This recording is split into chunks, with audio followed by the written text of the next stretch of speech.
Throughout U.S. history, immigration policies have varied between being inclusive and being exclusive.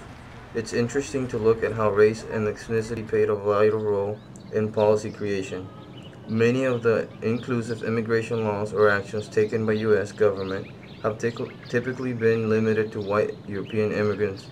The policies, which are much more exclusive, are targeted toward non-white ethnic and racial groups. Being in the Beginning in the 16th century, Africans were brought to the U.S. against their will to work as slaves and were excluded from participating in the larger society.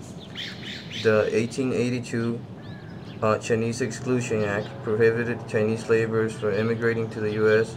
for 10 years and forbade Chinese immigrants already in the U.S. from obtaining citizenship.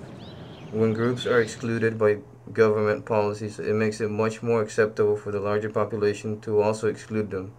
This is done without considering the factors for which people immigrate to the U.S. or the role the government has played in their home countries which forced them to immigrate. Once again, we find ourselves in a similar situation today, not only at a national level, but also at a state level.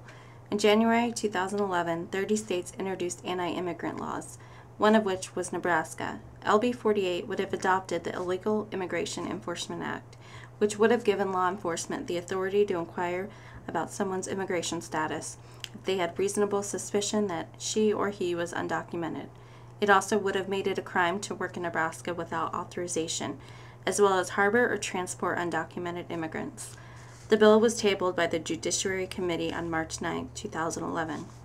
The end of 2010 was a time of great debate for young people who were brought to the U.S. as children and who see themselves as Americans but are undocumented. They rallied Congress to push the DREAM Act, the Development, Relief, and Education for Alien Minors Act. The bill would have allowed undocumented students who finish high school in the U.S. to become citizens if they attend college for at least 2 years or served in the military.